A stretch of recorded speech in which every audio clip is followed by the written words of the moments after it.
រឿងដាំកំណើតរន្ទះកាលពីព្រេងណេមានបិសាចមួយឈ្មោះរីម៉ាសូនិងនាងអារក្សទេវីមួយឈ្មោះថាមេខឡាអ្នកទាំងពីរបាននៅបម្រើមហាឥសីដ៏មានឫទ្ធិម្នាក់ដើម្បីនឹងរៀនវិជ្ជាមន្តអាគមគាថាបិសាចនិងនាងមេខឡា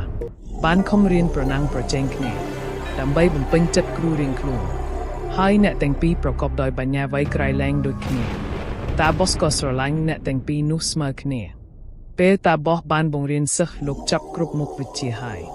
លោកក៏ចង់លបងវិជ្ជាសិស្សមើលថាតែអ្នកណាមួយប៉ិនប្រសពជាងគេទើបលោកនិយាយទៅកាន់សិស្សថាបើអ្នកណាយកកែវមួយមានទឹកសន្សើមពេញមកឲ្យខ្ញុំបាននោះខ្ញុំនឹងធ្វើទឹកនោះឲ្យคล้ายទៅជាកែវមនោរាហើយដោយគុណភាពនៃរតនវត្ថុនោះអ្នកម្ចាស់កែវអាចប្រាថ្នាធ្វើអ្វីឬចង់បានអ្វីចេះតែបានសម្រេចគ្រប់យ៉ាងរៀមម៉ាសូក៏យកកែវមួយទៅត្រង់ទឹកសន្សើមដែលទើនៅស្លឹកឈើនិងស្មៅផ្សេងវាបានខំព្យាយាមធ្វើដូច្នេះជាច្រើនព្រឹកប៉ុន្តែឥតបានផលល្អសោះចំណែកឯនាងមេខឡាដែលជាស្រីគិតវែងឆ្ងាយក៏រើសយកបណ្ដូលឈើមួយយ៉ាងទន់ស្ពោតហើយយកទៅដាក់ផ្តិតលើទឹកសន្សើមដែលដក់នៅលើស្លឹកឈើនិងនៅលើស្មៅតតែដុំឈើនោះជក់ទឹកពេញទាំងតបន្ទាប់មកមេខឡាបានយកដុំឈើនោះទៅច្របាច់ទឹកដាក់ក្នុងកែវអាស្រ័យដោយហេតុដូច្នេះនាងក៏រកទឹកសន្សើមដាក់កែវបានពេញហើយក៏យកកែវនោះទៅជូនតាឥសីហេតុដូច្នេះបានជានាងអារក្សទេវីត្រូវបានតាឥសីសម្គាល់ថាប៉ិនប្រសពជាងបិសាចតាបោះជប់ទឹកសន្សើមនោះឲ្យកើតទៅជាកែវហើយប្រគល់ទៅឲ្យនាងមេខឡាដោយប្រាប់ថាកែវនេះមានគុណភាពខ្លាំងណាស់បើអ្នកមានបំណងអ្វីមួយគ្រាន់តែលើកកែវនេះក្រវីឡើងនោះមួយរំពេចសេចក្តីប្រាថ្នារបស់អ្នកនឹងបានសម្រេចភ្លាមមួយទៀតដោយគុណភាពនៃកែវនេះអ្នកអាចហោះកាត់អាកាសកាប់ពើជ្រកអាចជន់លែនទៅកាន់កន្លែងណាក៏បាននាងអារក្សទេវីក៏ទទួលយកកែវនោះមកលើកក្រវីឡើងលើស្របតែហោះវឹងទៅលើមេឃតម្រង់ទៅមហាសាគរ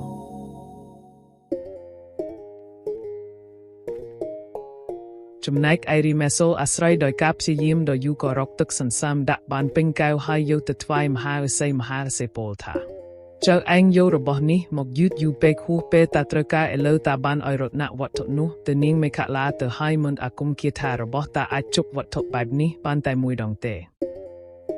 ពេលបានឮតាឥសីថាដូច្នេះរីម៉ាសូក៏កើតសេចក្តីសោកសៅពន់ប្រមាណហើយក៏ស្រែកយំអណ្ដើកអណ្ដោកយ៉ាងខ្លាំងដើម្បីលួងចិត្តបិសាចតែឥសីក៏ប្រាប់ថា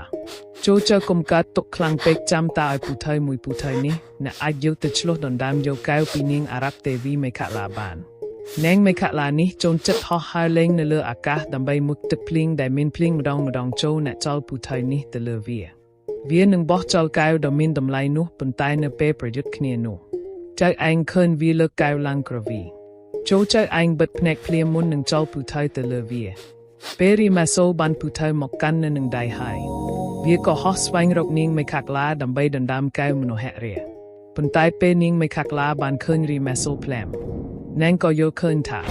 បិសាចនេះប្រាកដជាមានបំណងធ្វើអាក្រក់មកលើនាងពុំខានទើបនាងលើកកែវក្រវីឡើងហោះទៅលើអាកាសវេហាខ្ពស់ក្រៃលែងពេលក្រឡេកឃើញពន្លឺចាំងនៃកែវមានសិលភ្លាមបិសាចក៏បិទភ្នែកវាចិត្តរួចក្រវែងអាវុធវាទៅអាវុធនោះក៏ហោះយ៉ាងលឿនឮសូរសម្បំក្រៃលែងប៉ុន្តែឥតត្រូវនាងមេខឡាទេ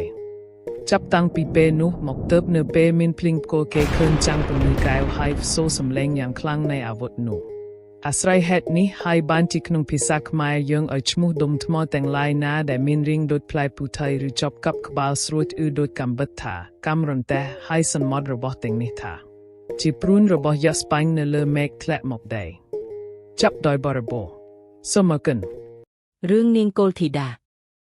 ក្នុងសម័យពុទ្ធកាលមានកុដុម្ពីម្នាក់ជាអ្នកមានស្ដុកស្ដំប៉ុន្តែពួកគាត់គ្មានកូនម្នាក់សោះមេតារបស់កុដុម្ពីត្រេះរស្ទយល់ថាបើអញគ្មានចៅតើបាននរណាតវង្សស្រកុលនិងរក្សាទ្រព្យសម្បត្តិតទៅទៀតភរិយានោះគិតថាបើប្តីអញមានប្រពន្ធចង់ហើយនាងនោះមានកូនគេមុខជាបានក្របក្រងទ្រព្យសម្បត្តិធូរជាធំក្នុងផ្ទះនេះពុំខានឯខ្លួនអញប្រកាសជាបាត់មុខមាត់ពុំមានអ្នកណារាប់អានឡើយបើដូច្នោះអញគួរចេញមុខទៅស្ដីដឹងប្រពន្ធជំនួសម្ដាយក្មេកដើម្បីឲ្យនាងប្រពន្ធចង់នោះគេគោរពកោតខ្លាចអញ បន្ទាប់មកនាងនោះក៏ជួទៅនិយាយនឹងម្ដាយក្មេកដើម្បីធានាទៅដណ្ដឹងប្រពន្ធឲ្យប្តីម្ដាយក្មេកក៏យល់ព្រមលុះមានប្រពន្ធថ្មីមកមិនយូរប៉ុន្មាននាងប្រពន្ធចង់នោះក៏មានកុមារនាងប្រពន្ធដើមដឹងដូច្នោះក៏ផ្សំថ្នាំលាយនឹងចំណុយឲ្យនាងនោះបរិភោគកូនដែលត្រូវតែនឹងចាប់កំណើតនៅក្នុងផ្ទៃនាងនោះក៏រលូតចេញមកមួយលើកជាពីរលើកលូនលើកទី3ឱសថដែលនាងប្រពន្ធដើមសំឲ្យនោះមិនត្រឹមតែធ្វើឲ្យអន្តរាយដល់ទារកទេ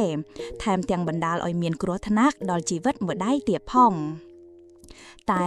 មុននឹងនាងប្រពន្ធចង់ស្លាប់នាងក៏ដឹងនៅសេចក្តីអន្តរាយនេះដែរមិនមានអ្នកណាក្រៅពីនាងប្រពន្ធដើមជាអ្នកធ្វើឡើយនាងមានគំនុំចង់ពៀនឹងនាងប្រពន្ធដើមហើយសច្ចាថានាងនេះចិត្តអាក្រក់ណាស់ហ៊ានសម្លាប់កូនអញមួយលើកជាពីរលើកលើកនេះស្លាប់ដោយទាំងខ្លួនអញទៅទៀតដាត់បីសងគំនុំសុំឲ្យខ្ញុំកោតជាតិណានឹងបានស៊ីកូនវាវិញកំខានថាតែប៉ុណ្ណេះនាងនោះក៏ទទួលមរណភាពបាត់ទៅហើយក៏យកកំណើតជាសត្វឆ្មារីឯនាងប្រពន្ធដើមបន្ទាប់ពីស្លាប់បាត់បង់ជីវិតទៅក៏ចាប់កំណើតជាសត្វមួនមេមួននោះកាលបើបានពងចិនដាក់សម្បូរកាលណាសត្វឆ្មាទិស៊ីពងនោះអស់រលីងបន្ទាប់មកមេមួនក៏ចង់ពៀនឹងសត្វឆ្មាដោយប៉ងប្រាថ្នាថាកើតជាតិក្រោយសូមឲ្យបានស៊ីកូនឆ្មាវិញគង់3ខានថារួយមេមួនក៏ដាច់ខ្យល់ស្លាប់ទៅ